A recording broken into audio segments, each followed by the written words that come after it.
सभी श्रोताओं को मेरा नमस्कार। मेरा नाम प्रियंबदा त्रिपाठी है और मैं अपने चैनल में आपका बहुत बहुत स्वागत करती हूं, जिसका नाम है focus to education with Priyambada. आशा करती हूं ये वीडियो आपके लिए उपयोगी साबित होगा। तो मैंने अपने पिछली वीडियो में चर्चा की थी, जो इलाहाबाद विश्वविद्यालय से स्नातक कर रहे हैं, परिस्नातक कर रहे हैं, जिनका सब्जेक्ट एजुकेशन यानी शिक्षा शास्त्र है, तो उनके लिए ये वीडियो बहुत उपयोगी होने वाला है। और अगर कोई भी अनदर कॉलेज से भी बीएड हो गया, एमएड हो गया, या फिर हम बीए एमए कर रहे हैं, तो उस दृष्टि से भी वीडियो बहुत ही उपयोगी सिद्ध होगा। तो मैंने चर्चा की थी बीए पार्ट 1 के सेकंड पेपर भारतीय शिक्षा की समस्याएं, जो इलाहाबाद विश्वविद्यालय के सिलेबस, नए सिलेबस के अनुसार है, नीपी 2020 आने के बाद। तो उसकी जो पहली यूनिट है वो है प्राथमिक शिक्षा की। तो मैंने जैसा कि हम सब जानते हैं कि मैंने अपने पिछले वीडियो में प्राइमरी एजुकेशन में जो समस्याएं हैं, जिस ऐतिहासिक परिप्रेक्ष हैं तथा कॉन्सेप्ट है यानी प्रत्यय है, तो उसके बारे में चर्चा करेंगे। तो मैंने इनरोलमेंट टॉपिक पे चर्चा की थी, जिसपे मैंने चर्चा की थी उसका मतलब कि उसकी समस्याएं क्या हैं, और बचा रह गया 2 टॉपिक यानी संकल्पना और कॉन्सेप्ट यानी संप्रत्यय और ऐतिहासिक परिप्रेक्ष्य। तो आज मैं चर्चा करूंगी, मैंने नामांकन के बारे में चर्चा कर, जो है सिलेबस में वो है नामांकन धारण और ड्रॉप आउट दरें। तो मैंने नामांकन के बारे में चर्चा कर ली, उसकी समस्याओं के बारे में। बचा रह गया उसका कॉन्सेप्ट और उसका ऐतिहासिक परिप्रेक्ष्य। तो आज मैं चर्चा करूंगी इनरोलमेंट यानी नामांकन की कॉन्सेप्ट के बारे में, तथा दूसरे वीडियो में चर्चा करूंगी इसके ऐतिहासिक परिप्रेक्ष्य के बारे में, क्योंकि एक वीडियो में समाहित करना इतना बड़ा टॉपिक आसान नहीं है। तो इसको मैं छोटा छोटा करके 1 बाय 1 करके मैं डिस्कस कर रही हूँ।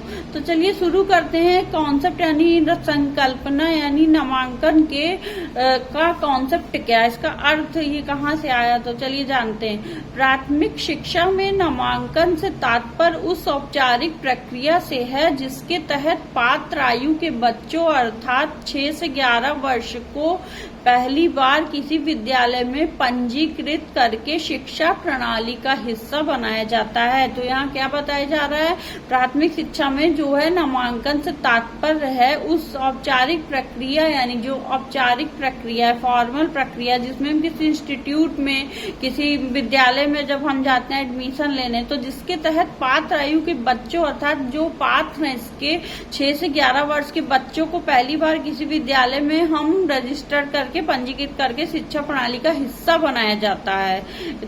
तो ये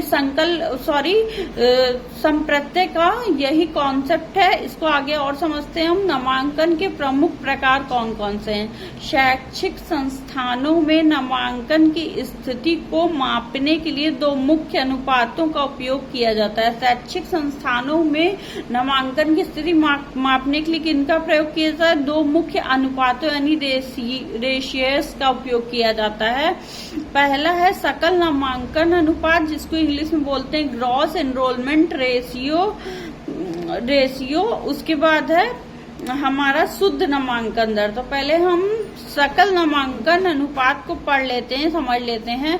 किसी विशिष्ट शिक्षा स्तर में नामांकित छात्रों की कुल संख्या, चाहे उनकी उम्र कुछ भी हो, का उसी स्तर के लिए आधिकारिक आयु वर्ग की जनसंख्या से अनुपात यानी सकल नामांकन यानी ग्रॉस एनरोलमेंट रेशियो में क्या होता है, किसी विशिष्ट शिक्षा स्तर, जैसे प्राथमिक हो गया, हमने प्राथमिक ले लिया क्योंकि हम बात कर रहे हैं प्राथमिक शिक्षा की, तो उसी पे फोकस करेंगे ज्यादा, क्योंकि अनदर अभी क्योंकि बिल्कुल माध्यमिक शिक्षा भी होती है, उसमें भी शिक्षा का स्तर देखते हैं, तथा उच्च शिक्षा होती है उसमें भी। तो मैं अभी आपको ये बात बताना चाहती हूँ, ये प्राथमिक शिक्षा के बारे में बात हो रही है।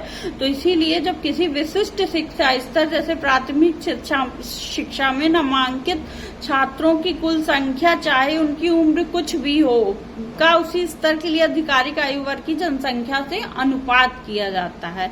अब हम शुद्ध नामांकन दर समझते हैं, जिसको अंग्रेजी में बोलते हैं नेट इनरोलमेंट रेट। आधिकारिक स्कूली आयु वाले बच्चों का अनुपात जो उसी स्तर पर नामांकित हैं।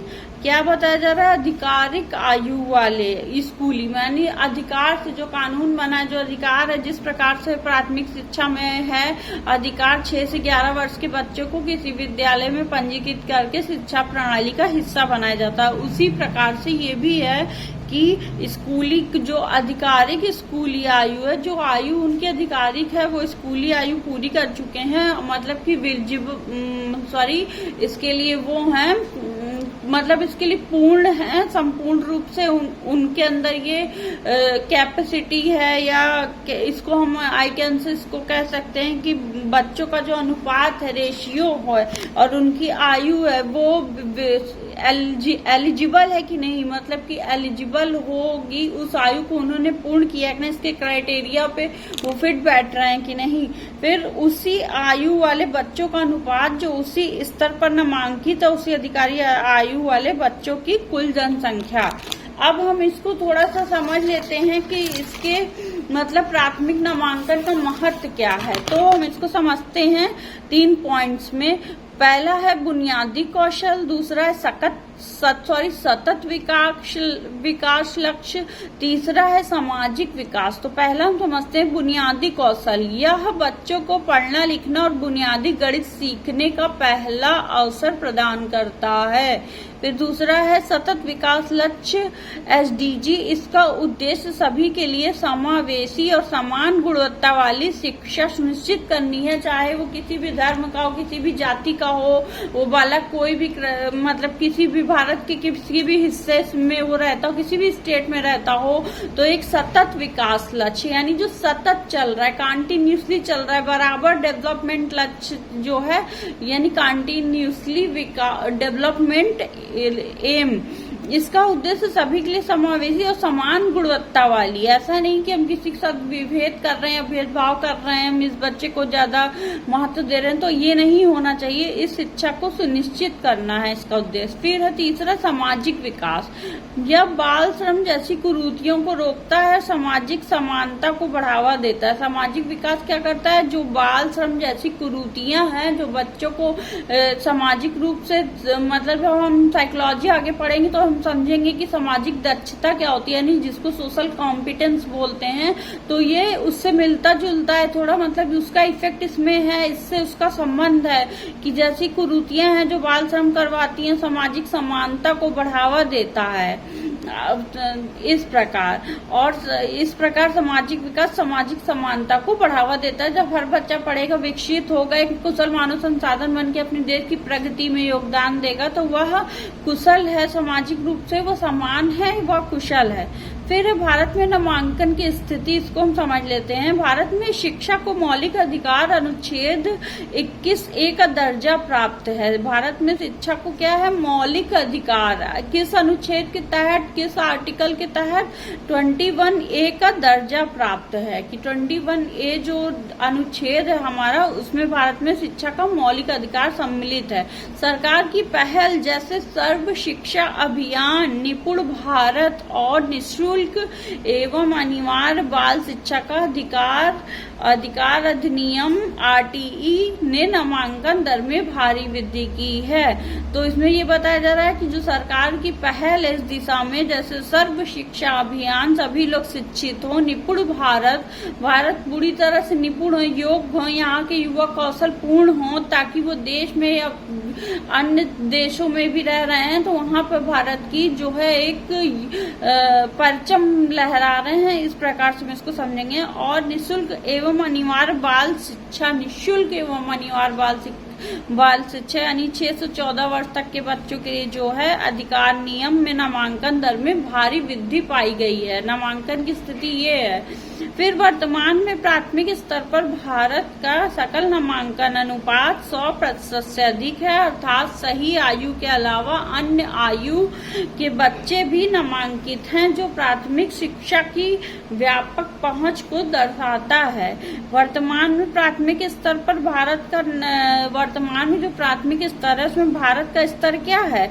नामांकन अनुपात 100 से अधिक है। अधिक से अधिक अभिभावक जागरूक हुए हैं, छात्र जागरूक हैं, सभी भी नामांकन करवा रहे हैं। अर्थात इसी सही आयु के अलावा अन्य आयु वर्ग के जो बच्चे हैं वो भी नामांकित हैं, जो प्राथमिक शिक्षा की व्यापक पहुंच को दर्शाता है।